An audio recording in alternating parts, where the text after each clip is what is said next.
जमलेल्या माझ्या तमाम हिंदू बांधवांनो, भगिनींनो आणि मातांनो,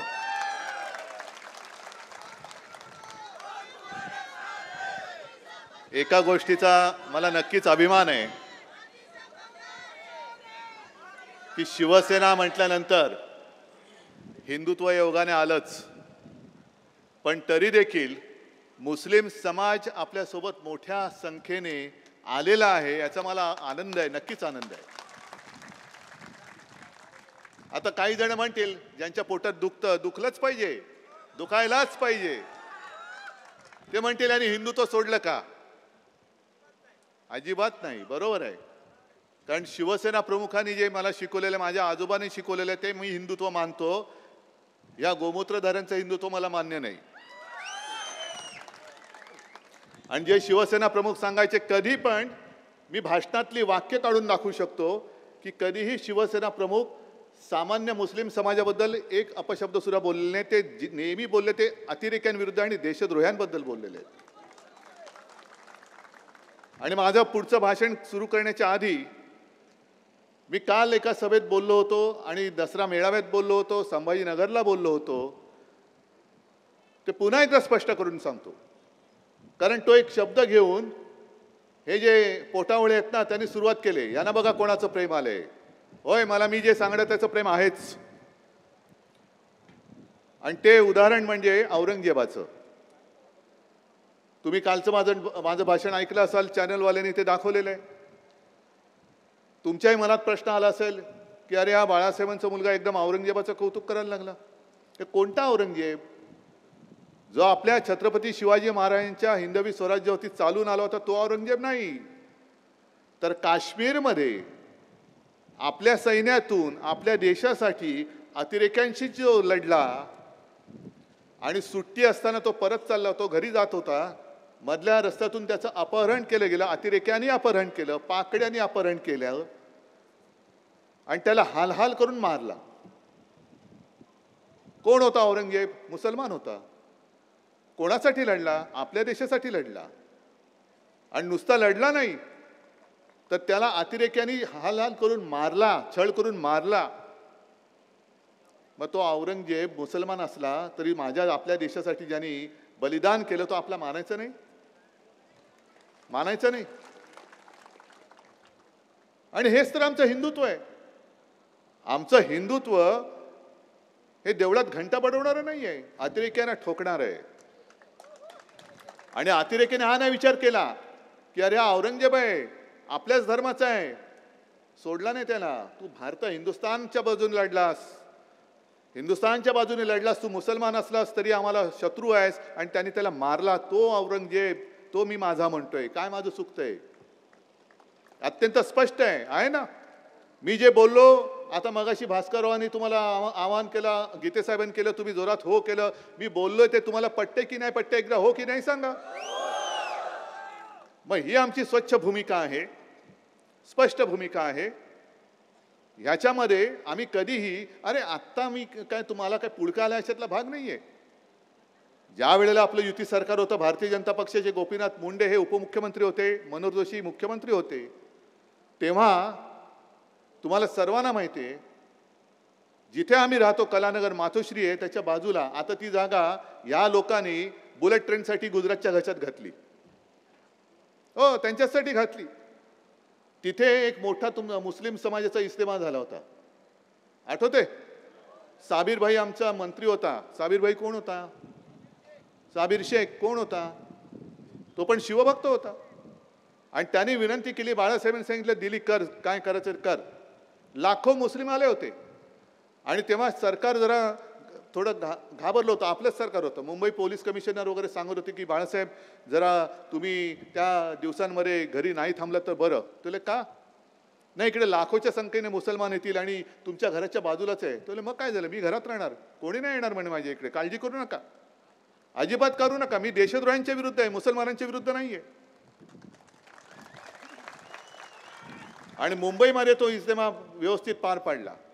त्यावेळेला भारतीय जनता पक्ष आमच्या मांडीला मांडी लावून बसलाच होता ना.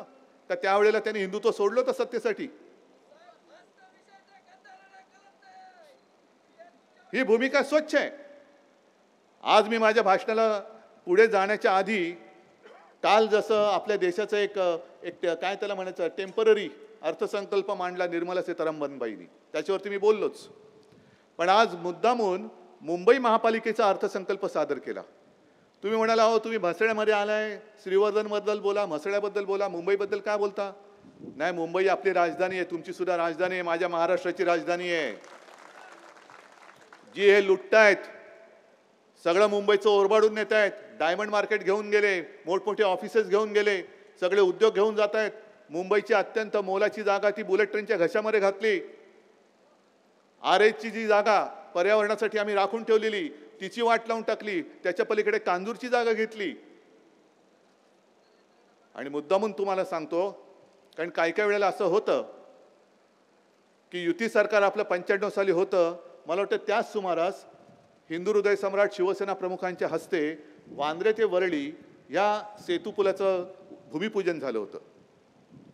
त्याला काही काळ गेला, दरम्यानच्या काळात सरकार गेलं, तो पूल पूर्ण झाला, भूमिपूजन बाळासाहेबांच्या हस्ते झालं आणि उद्घाटन काँग्रेसच्या हस्ते झालं. मला वाटतं सोनिया गांधी आल्या होत्या, शरद पवार तेव्हा होते. आता सुद्धा एका गोष्टीचं मला समाधान आहे की ज्या एका स्वप्नाचं मी वचन दिलं होतं ते म्हणजे वरळी ते नरिमन पॉईंट ह्या सागरी महामार्गाचं किनारपट्टीचा जो मार्ग आहे त्याचं भूमिपूजन माझ्या हस्ते झालं होतं. त्याचं उद्घाटन करायला देशाचे पंतप्रधान 19 तारखेला येत आहेत. म्हणजे एक गोष्ट चांगली झाली की उद्धव ठाकरे जे वचन देतो ते पूर्ण करतो, याला साक्ष आता माझ्या देशाचे पंतप्रधान असणार आहेत की बघा हे उद्धव ठाकरेंनी दिलेलं वचन.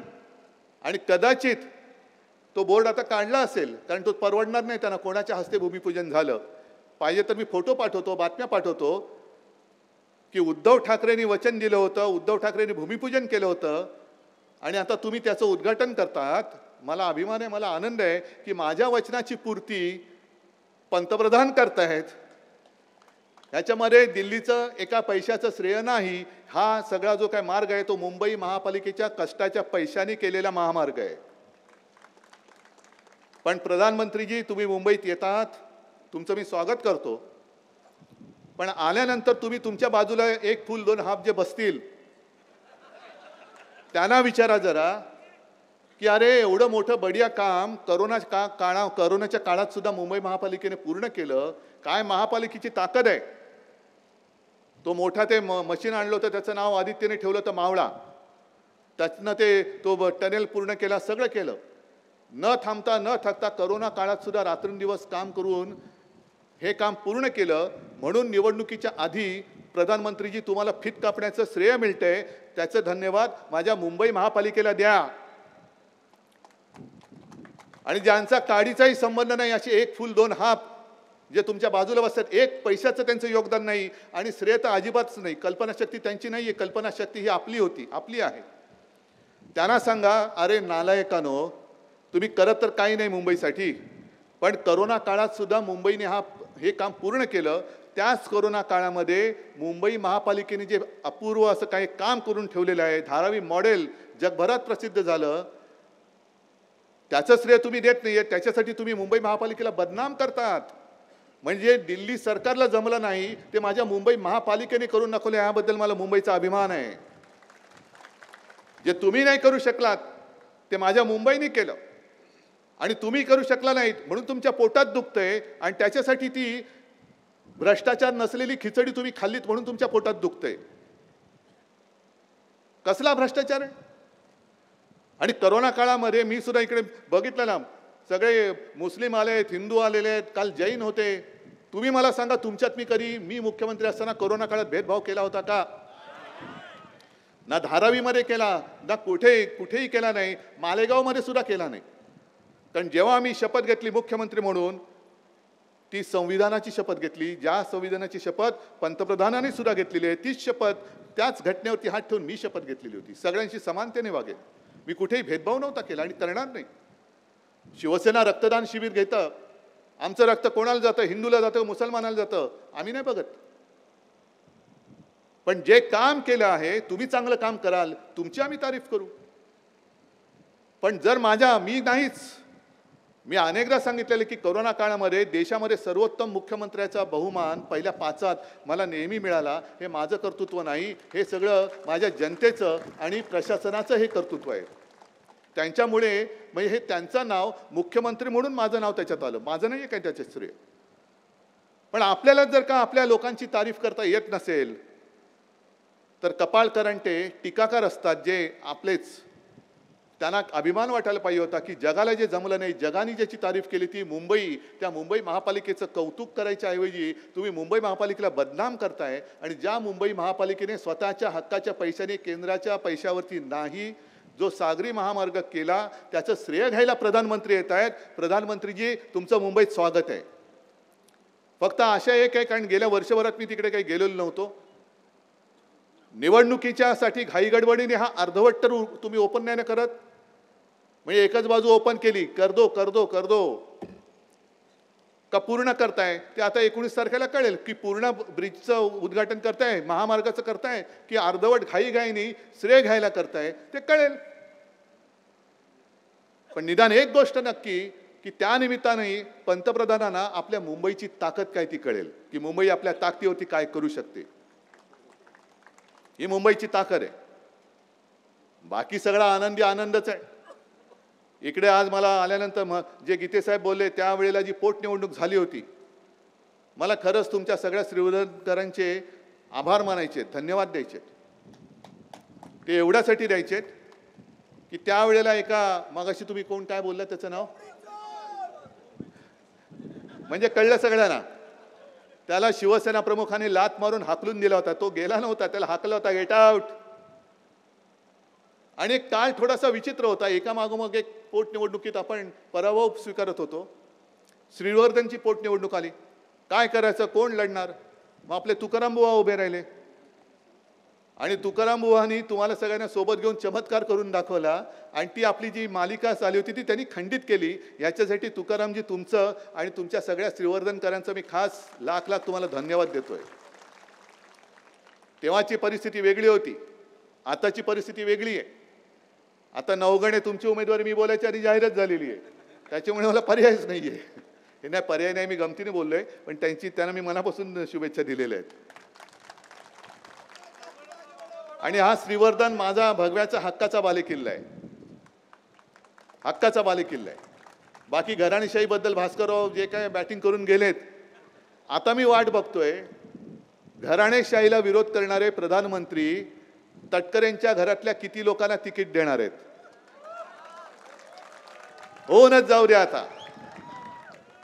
सगळे वडिलांपासून मुलीपर्यंत, नातवापर्यंत जे जे कोणी घुसलेत त्यांच्या पक्षात बचाव करत, त्या सगळ्यांना तिकीट देणार की सगळ्यांना सांगणार की आमच्याकडे घराणेशाही चालत नाही, चल बाहेर जा.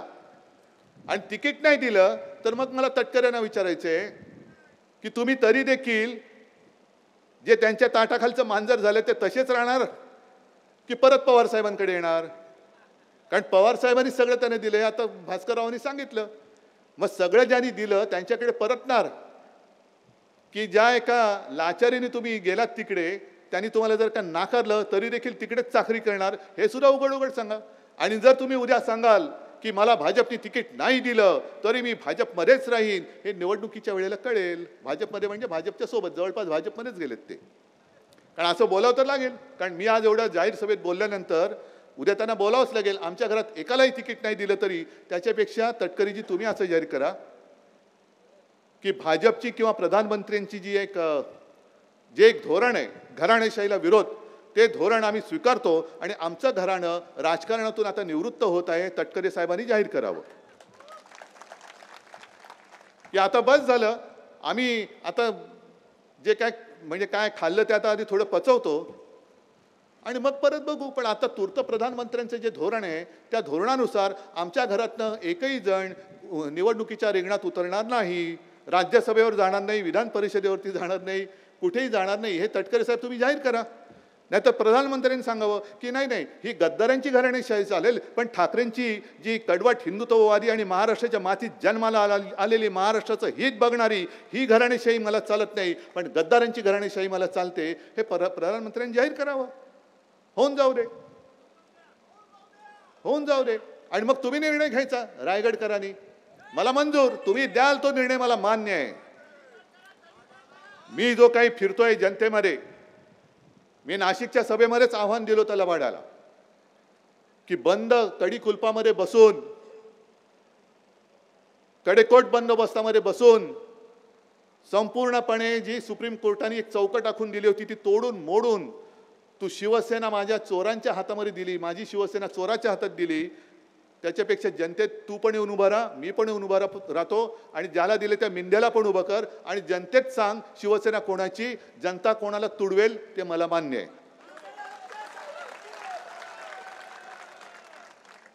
ठरवून टाका ना एकदा कोणाची शिवसेना. अरे मुळामध्ये शिवसेना स्थापन झाली ते जे काही दिवस होते तेव्हाही कोणी आपल्यासोबत नव्हतं, कोणी नव्हतं. मराठी माणसाची होणारी गळचेपी याच्या विरुद्ध आवाज त्यावेळेला शिवसेना प्रमुखांनी उठवला होता शिवसेनेच्या माध्यमातून. अनेक जणांनी तेव्हा त्यांना सांगितलं की तुम्ही प्रांतवादी आहात, तुम्ही संकुचित वृत्तीचे आहात. ते म्हणाले तसं नाहीये. प्रत्येक जी आपल्या देशामध्ये भाषावार प्रांत रचना झाली, प्रत्येक भाषेला एक प्रांत मिळाला, तसा माझ्या मराठीला महाराष्ट्र मिळाला. पण विशेष म्हणजे सगळ्या प्रांताला त्यांच्या राजधान्या मिळाल्यानंतर महाराष्ट्राला मात्र मुंबई मिळवण्यासाठी लढावं लागलं, संघर्ष करावा लागला, बलिदान द्यावं लागलं, रक्त सांडावं लागलं आणि त्याच्यानंतर मुंबई मिळवावी लागली. मग मराठी माणसाचा आवाज घेऊन शिवसेना पुढे निघाली. त्याच सुमारा एक विचित्र वातावरण देशात असं निर्माण झालं होतं की हिंदू मुसलमानांमध्ये एक तेढ निर्माण केली गेली. मग आम्ही हिंदुत्व आहोतच, हिंदू म्हणून पुढे गेलो. आता आमचं हिंदुत्व सगळ्यांना कळल्यानंतर मला सुद्धा घरी येऊन काही मुस्लिम बांधव भेटतात आणि आता सुद्धा मी गेलो होतो घरी. सगळे मुस्लिमांना आता कळलं की शिवसेना ही कोणाच्या, ह्यांचं हिंदुत्व म्हणजे नेमकं काय हे आता त्यांना व्यवस्थित कळलेलं आहे. का ही सगळी लोक आमच्या सोबत येत आहेत. अगदी मातोश्रीमध्ये आल्यानंतर सुद्धा मी मुस्लिम जे बांधव येतात त्यांना विचारतोय, अरे तुम्हाला कळलंय तुम्ही कुठे आलात? हे हिंदू हृदय सम्राटांचं घर आहे, त्यांचा मी मुलगा आहे आणि तरी देखील तुम्ही माझ्या घरी येताय, माझ्याशी बोलताय. आणि ते म्हणतात साहेब बरेचसे मराठीच बोलतात, जसं तुम्ही आता आवाहन केलं ना, बहुतेक सगळे हे सुद्धा घरी येऊनच गेलेले आहेत. सगळे सांगतात की आम्हाला आतापर्यंत तुमच्याबद्दल एक गैरसमज करून दिला होता की तुम्ही म्हणजे जणू काय मुस्लिमांचे शत्रूच आहात. आता आम्हाला कळलं की तुमचं हिंदुत्व हे राष्ट्रीयत्व आहे. आम्ही सुद्धा या देशाचे प्रेमी आहोत, आम्हाला सुद्धा लोकशाही वाचवायची आहे, आम्हाला सुद्धा या देशामध्ये हुकुमशाही नको आहे आणि म्हणून आम्ही तुमच्यासोबत येतोय. मग हे सगळे असे देशाच्या प्रेमासाठी माझ्यासोबत येणार असतील आणि आलेत तर हे भाजपला काय अधिकार आहे शिवसेनेने हिंदुत्व सोडलं बोलायला? जर एवढ्या मोठ्या संख्येने मुस्लिम आमचं हिंदुत्व मान्य करून, अगदी प्रकाश आंबेडकर सुद्धा बोलले होते म्हणून आपण त्यांच्याशी युती केली की शिवसेनेचं हिंदुत्व मला मान्य आहे. मग मला भारतीय जनता पक्षाला विचारायचंय की तुम्ही आतापर्यंत बोंबलून सांगताय सगळ्यांना की अब की बार 400 पार ना, आपकी बार आर पार ना, पण 400 पार होणार आहात तर मग अजूनही फोडाफोडी का करताय? बरं फोडाफोडी करताय ते करताय, आज सुद्धा उद्धव ठाकरे शून्य आहे ना. उद्धव ठाकरेकडे कोणता पक्ष आहे? नाहीच आहे. उद्धव ठाकरेकडे चिन्ह आहे? नाही आहे.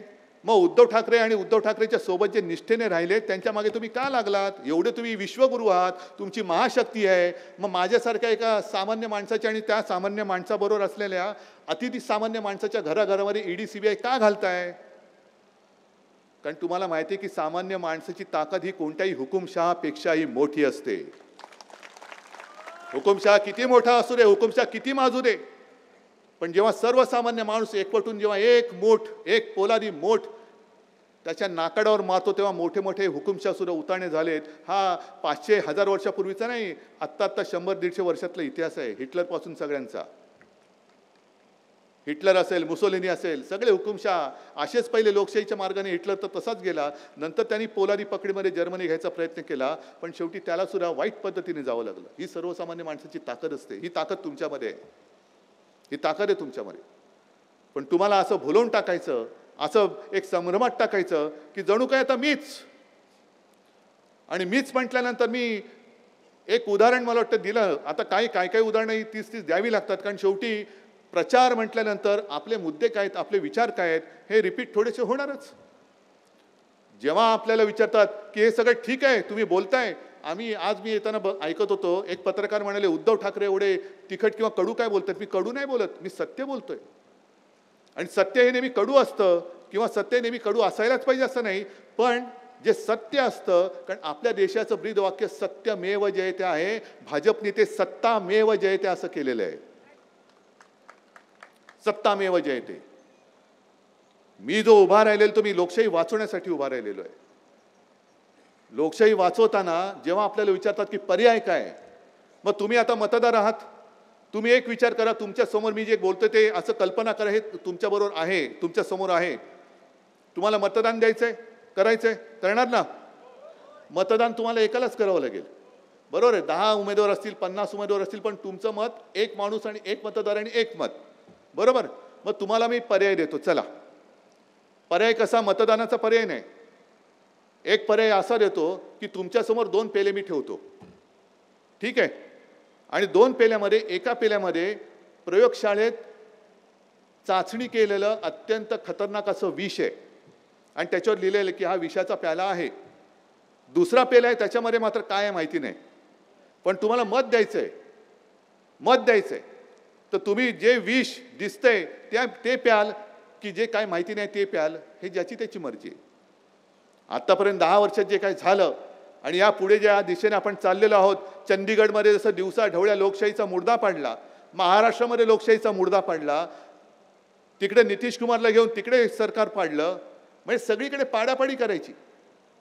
म्हणजे काही वाटेल ते करा, पण सरकार आपलं झालंच पाहिजे. ही लोकशाही आणि ही हुकुमशाही तुम्हाला मान्य असेल तर विष ज्या पेल्यावरती लिहिलंय ते विष जरूर प्या, माझं काही मत नाही आहे. पण आजपर्यंत ज्यांना आपण असं म्हटलं, मला तुम्ही सांगा, मी काँग्रेसचा काही लगेच तारीफ करणारा नाही झालेलो, पण नरसिंहराव पंतप्रधान होतील आपल्याला वाटलं होतं, मनमोहन सिंग पंतप्रधान होतील आपल्याला वाटलं होतं, पण आजपर्यंत जे पंतप्रधान झाले त्याच्यात नरसिंहराव हे एक उत्तम पंतप्रधानपैकी एक पंतप्रधान झाले होते की नव्हते हे तुम्ही सांगा. मनमोहन सिंगांनी सुद्धा पहिल्या 5 वर्षामध्ये चांगलं काम केलं होतं की नव्हतं तुम्ही सांगा. मग 10 वर्ष आपण ह्यांचा सगळा अनुभव घेतल्यानंतर ह्यांचं हिंदुत्व काय ते कळलेलं आहे, यांच्या विकासाचं स्वप्न हे कळलेलं आहे. यांच्याकडे कोणी आदर्श नाही, कोणी नेता नाही, म्हणून दुसऱ्याचे आदर्श चोरतायत. अगदी आपले हिंदू हृदय सम्राट सुद्धा चोरतात, कारण स्वतः कोणी त्यांच्यात हिंदू हृदय सम्राट होऊच शकत नाही, किती जन्म घेतले तरी होऊच शकत नाही. मग असं ह्या ज्यांनी पक्षाचा चोर बाजार मांडलाय ते उद्या देशाचा चोर बाजार करतील, त्याला तुम्ही शक्ती देणार आहात, सोबत देणार आहात, मत देणार आहात? हा रायगड आहे, हा छत्रपती शिवाजी महाराजांचा महाराष्ट्र आहे, रायगड आहे. आणि छत्रपती शिवाजी महाराजांनी सुद्धा आग्र्याहून ते सुटका झाल्यानंतर स्वराज्याची स्थापना केली, त्यांचा राज्याभिषेक सुद्धा. म्हणजे तेव्हा सगळ्यांना असंच वाटलं होतं की आता यांच्याकडे राहिलं काय, म्हणजे नशीब तेव्हा चॅनल किंवा काही नव्हते, नाही तर चर्चा सुरू झाल्या तर किती छत्रपती शिवाजी, म्हणजे तेव्हा छत्रपती नव्हतेच, शिवाजी महाराज परत येतील असं किती जणांना वाटतं. 71% लोकांना होय वाटतंय, 15% वाटतं नाही वाटते, आणि 4% लोकांना सांगता येत नाही. असं नव्हतं तेव्हा, तर निवडणुका नव्हत्या. ठीक आहे 5 वर्षांत पुन्हा बघू असं नव्हतं. मरणाशी गाठ होती. अफजल खान आला, ती सुद्धा लढाई, ती निवडणूक नव्हती झाली. अफजल खान आला, मत द्या अफजल खान, असं नव्हतं. सरळ सरळ प्राणाशी तू तरी जगशील नाही तर मी तरी जगेन. आग्र्याला छत्रपती शिवाजी महाराज घेऊन गेल्यानंतर सगळे मिर्झा राजे जयसिंग, म्हणजे ते सुद्धा हिंदूच, पण औरंगजेबाच्या पदरी नोकरी करणारे, त्यांनी छत्रपती शिवाजी महाराजांना त्यांचा पराभव करून आग्र्याला घेऊन गेले. तिथून ते परत येतील की नाही ही एक शंका असताना महाराज तिकडनं आले, निसटले, आणि त्याच्यानंतर त्यांचा राज्याभिषेक झालेला आहे. त्याच्यामुळे हा जो महाराष्ट्र नाही, ह्या मातीचं तेज हे काहीतरी वेगळं आहे. हे मातीचं तेज, ही माती कधी हरत नाही, ही माती कधी हुकुमशा पुढे झुकत नाही. आणि ज्या ज्या वेळेला संकट येतं त्यावेळेला या मातीला असं काही तेज येतं, ते तेज छत्रपती शिवाजी महाराजांचं असतं. आणि ते तेज एवढं प्रखर असतं की जो अंगावर येईल त्याला आडवा केल्याशिवाय हे तेज शांत होत नाही. आणि त्या सगळ्या तेजाचे आपण वारसदार आहोत.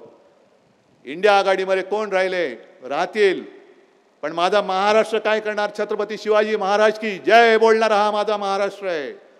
जय भवानी जय शिवाजी बोलणारा हा माझा महाराष्ट्र आहे. आम्ही जय श्रीराम बोलतो, पण आम्ही भाजप मुक्त जय श्रीराम बोलतो. भाजप मुक्त जय श्रीराम. आणि म्हणून ही जी लढाई आहे ती माझी एकट्याची नाही आहे. जे मगाशी भास्करराव बोलले अनंत गीते तुम्ही उद्धवजींना शब्द द्या, नको मला शब्द नको, हा शब्द तुमच्यासाठी मी मागतोय, माझ्यासाठी काही नको. मला ना मुख्यमंत्री व्हायचंय ना पंतप्रधान व्हायचंय, पण मला दिसते ते तुमच्या पिढ्यांचं पुढचं भवितव्य दिसते, ते अंधकारमय होते, म्हणून मी तुम्हाला जाग करायला आलेलो आहे.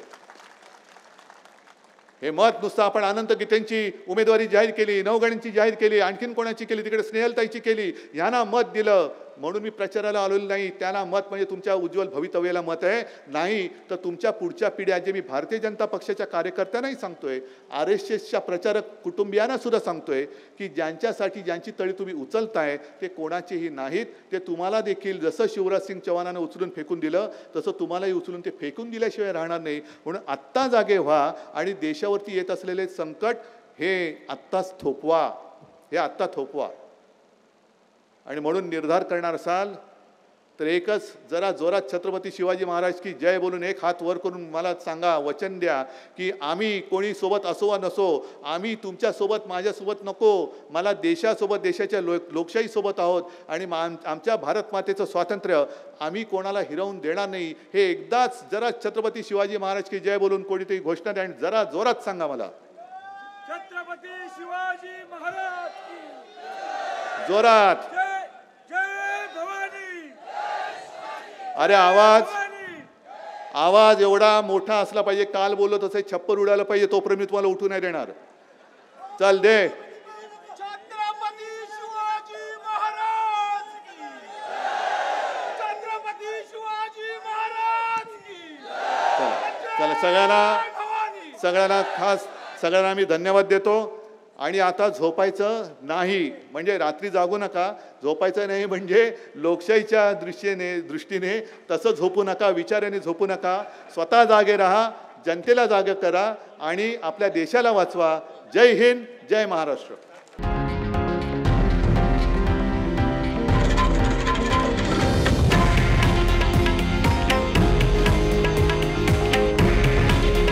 हे आहे देशातील नंबर 1 न्यूज नेटवर्क आणि आपण पाहत आहात TV9 मराठी. काळजी तुमची, हित महाराष्ट्राचं.